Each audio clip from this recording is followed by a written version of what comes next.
महाराष्ट्रातील सर्व पालक आणि विद्यार्थी मित्रांना माझा मनापासून नमस्कार। तुम्ही पाहत आहात जीनियस फाउंडेशन। तर जीनियस फाउंडेशन आपण पाहतोय मराठी व्याकरण। तर मराठी व्याकरणामधील शब्दसंपत्ती म्हणजेच पाठांतराचा जो भाग असतो त्यातील आपण समूहदर्शक शब्द पाहतोय। तर कालच्या भागामध्ये आपण काही समूहदर्शक शब्द पाहिलेले आहेत।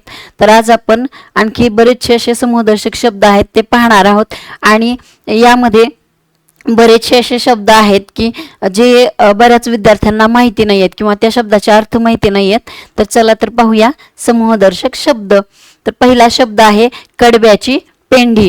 तर कडबा म्हणजे काय, तर जे ग्रामीण भागातील विद्यार्थी आहेत त्यांना माहिती असेल, जे पाळीव प्राणी असतात गाय म्हैस वगैरे, तर त्यांचा जो चारा असतो त्याला कडबा म्हणतात। तर कडब्याची काय असते, पेंढी।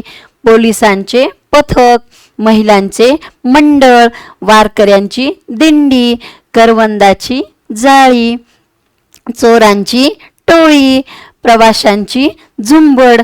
तर या ठिकाणी झुंबड या शब्दाचा अर्थ होतो गर्दी। प्रवाशांची झुंबड, लाकडाची मोळी, दुर्वाची जुडी। तर दुर्वा म्हणजे काय, तर दुर्वा म्हणजे आपण याचा उपयोग आपण जे गणपतीची पूजा करतो त्या पूजेमध्ये वापरलं जातं, म्हणजे गवत टाईप असतं। आणि जे ग्रामीण भागातील विद्यार्थी आहेत त्यांना माहिती असेल, म्हणजे ग्रामीण भाषेमध्ये दुर्वाला हराळ असं म्हटलं जातं। तर दुर्वाची काय असते, जुडी।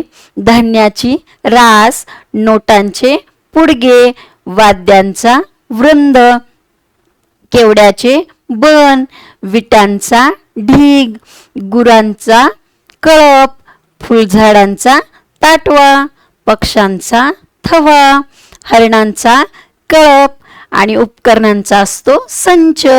तर उपकरण म्हणजे जे काही आपल्या घरामध्ये विजेच्या वस्तू असतात त्यांना उपकरण म्हटलं जातं। तर उपकरणांचा काय असतो, संच। तर अशा प्रकारे आतापर्यंत आपण जेवढे समूहदर्शक शब्द या ठिकाणी पाहिलेले आहेत ते सर्व समूहदर्शक शब्द तुम्ही नक्की पाठ करा, कारण हे 34 स्कॉलरशिप आणि 5वी नवोदयच्या विद्यार्थ्यांसाठी फायदेशीर आहे, कारण परीक्षेमध्ये ते विचारले जातात। त्यामुळे सर्वांनी हे शब्द पाठ करा आणि अशाच नवनवीन व्हिडिओसाठी आपल्या चॅनलला सबस्क्राईब करा आणि बेल आयकॉनही प्रेस करा। आणि ज्यांनी आपले हे चॅनल सबस्क्राईब केलं आहे त्या सर्वांना माझा मनापासून धन्यवाद।